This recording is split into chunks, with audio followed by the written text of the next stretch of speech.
Aujourd'hui, mardi 3 août, 25e jour du mois de Av.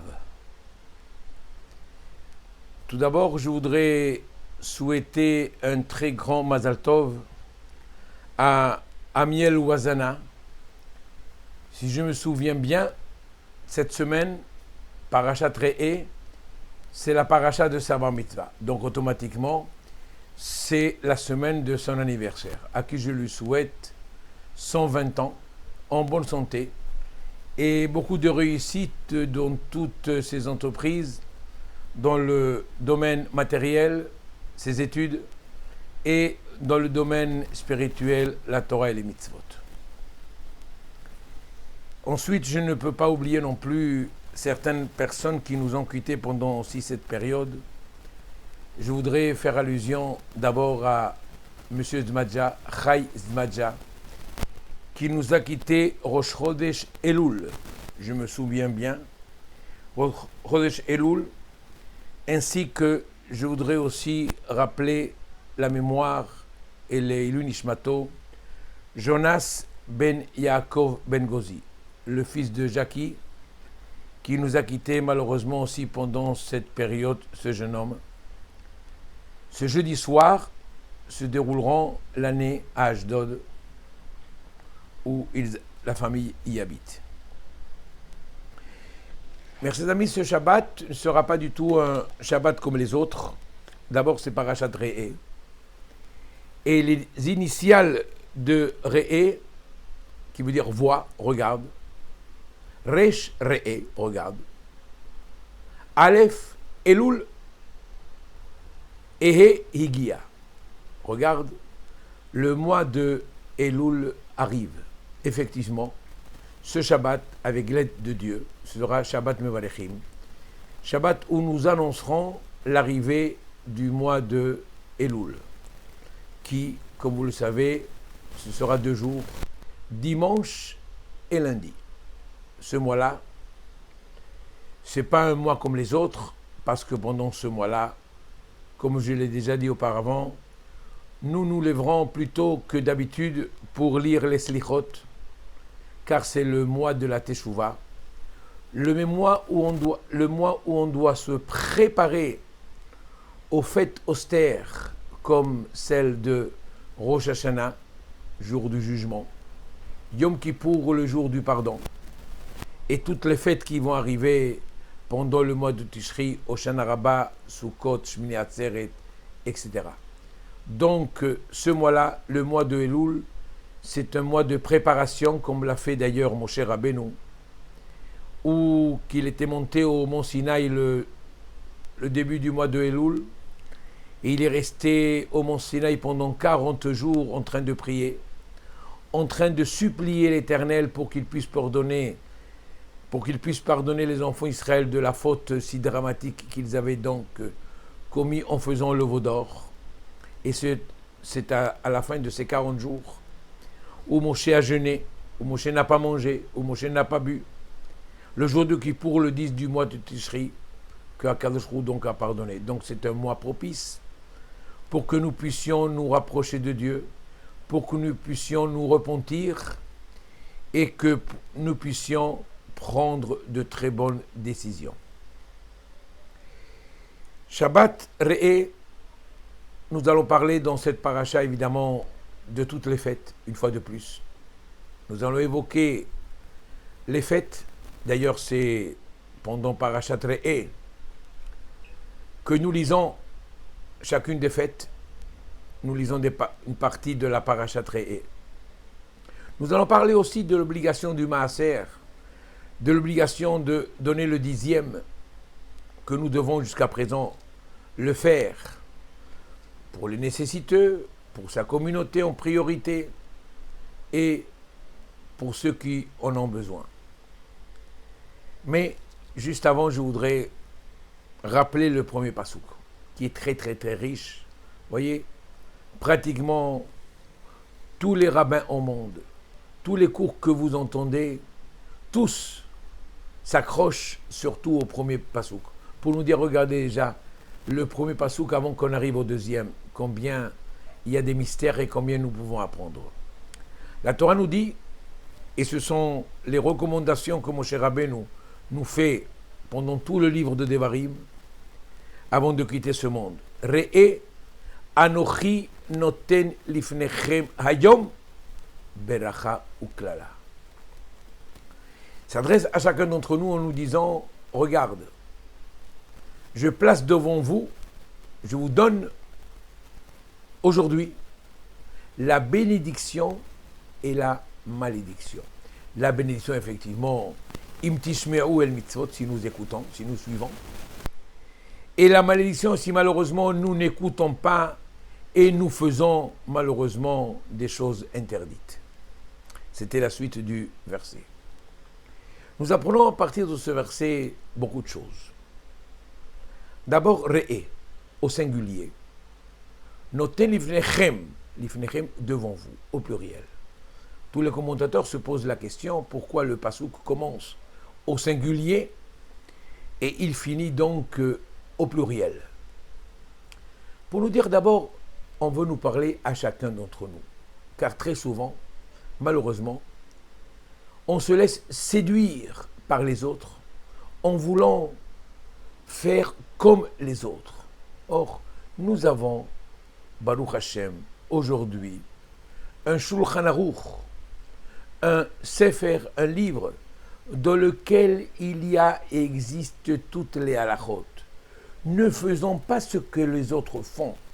Il est possible que les autres font des choses qui ne sont pas permises. Nous devons faire ce que nous devons faire, nous, à titre personnel, et selon le Shulchan Aruch. Et regarde, on s'adresse à chacun d'entre nous, au singulier. Effectivement, par la suite, si nous nous trouvons dans une communauté vraiment qui suit strictement à la lettre les règles de la Torah, oui, on doit suivre la communauté. Mais il arrive parfois que nous nous trouvons dans des conditions où tout le monde ne respecte pas. Ne faisons pas comme les autres. Ne nous habillons pas comme les autres. Ne suivons pas la mode. Nous avons des règles.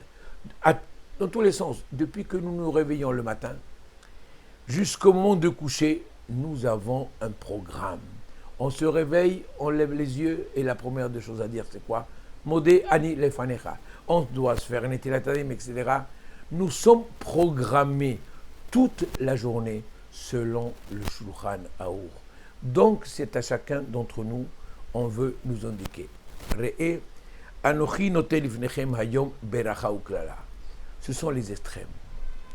Et ce passouk nous parle de la bénédiction et la malédiction. Mais il y a d'autres psukim qui nous parlent de la vie et de la mort, du bien et du mal. Ce sont les extrêmes. C'est incroyable. Il n'y a pas de juste milieu. Le à peu près dans la Torah n'existe pas. Ou nous faisons la Torah, ou nous ne faisons pas la Torah. Il ne s'agit pas quelqu'un qui puisse donc dire, moi, je respecte la Torah, et de notre côté, par exemple, il allume la lumière Shabbat. Non, ça ne marche pas. Ça ne marche pas.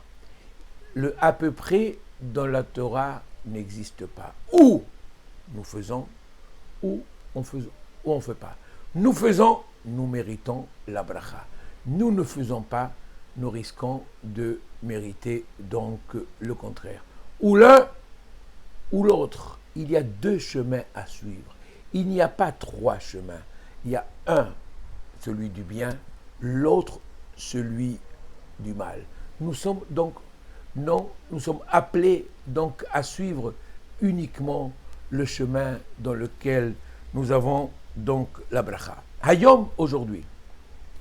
Oui, mes chers amis, c'est aujourd'hui que nous devons prendre les bonnes décisions.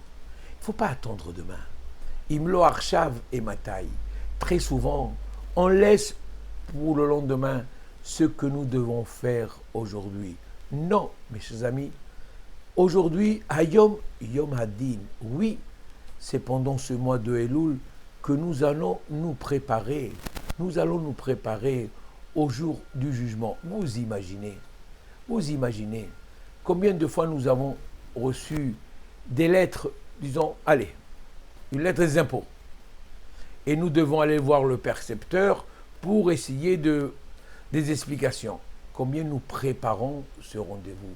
Combien nous le préparons pour essayer de lui apporter toutes les excuses, etc., pour ne pas vouloir payer. Et voilà, est-ce qu'on ne va pas préparer Hayom aujourd'hui? Et chaque fois que la Torah nous dit Hayom, il s'agit d'un jour pas comme les autres. Il s'agit du jour de Rosh Hashanah, le jour où Akadosh Baruch Hu juge le monde entier dans son ensemble. Est-ce qu'on peut arriver à cette journée sans aucune préparation? Non, on doit préparer ces journées en prenant les bonnes décisions dès aujourd'hui et ne pas attendre le lendemain, parce que le lendemain, surtout actuellement, on ne sait pas qu'est-ce qui va devenir ce lendemain et qu'est-ce que surtout nous allons devenir nous-mêmes.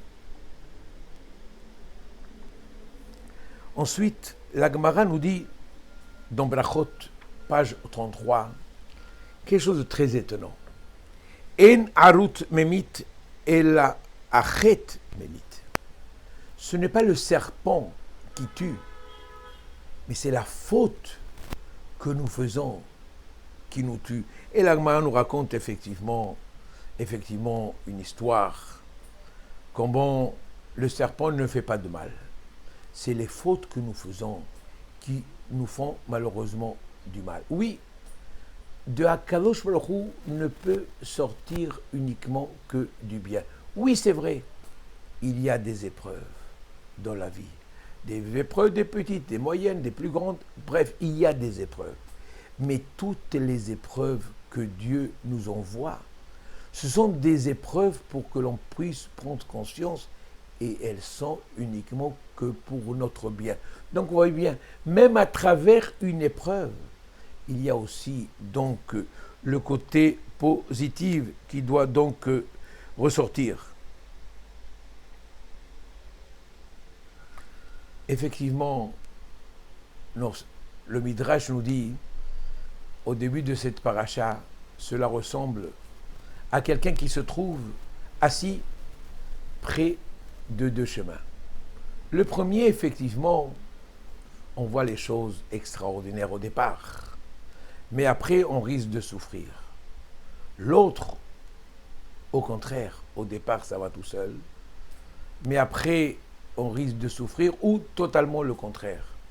Il vaut mieux, au départ, de subir des épreuves, mais d'arriver à destination vraiment comme il se doit. Oui, dans ce monde dans lequel nous vivons, pour pouvoir acquérir le monde futur, nous devons traverser des épreuves. Nous devons, oui, des fois malheureusement, souffrir. Souffrir, je dirais, dans le bon sens, pour pouvoir ressortir à partir de ces épreuves ou de ces souffrances, sortir victorieux de ceci. La dernière recommandation que Moshe nous donne et la dernière leçon que nous pouvons apprendre à partir de cette paracha Re'eh qui est pleine de leçons de morale. Au départ, on nous dit Aberacha asher tishmeru. Vous aurez la bénédiction si vous écoutez. Il n'est pas écrit vous aurez la bénédiction si vous faites. Il suffit simplement d'écouter. Et si on écoute, on pense peut-être à faire. Et il est possible que nous n'avons pas fait. Eh bien, sachez qu'Akadosh Baruch Hu, il est tellement miséricordieux avec ses enfants. Banim atem lachem elokechem.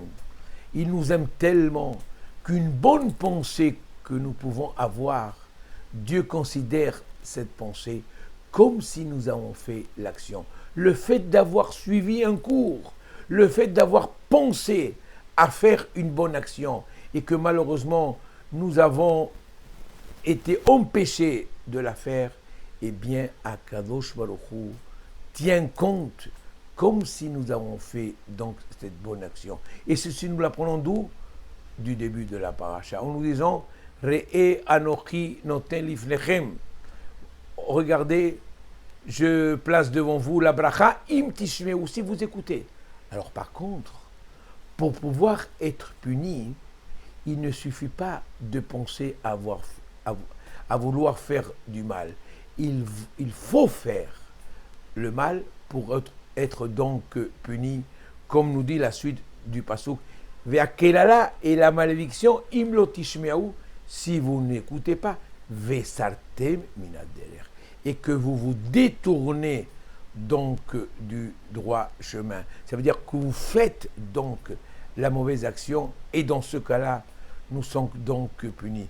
Qu'Akadosh Baruch Hu, en cette veille du mois de Elul, mois de la Teshuvah, qu'Akadosh Baruch Hu nous aide à nous tous à nous rapprocher de lui, à s'investir un peu plus dans la Torah et les mitzvot pour qu'il puisse nous combler de toutes ces bénédictions. Amen. Shabbat Shalom.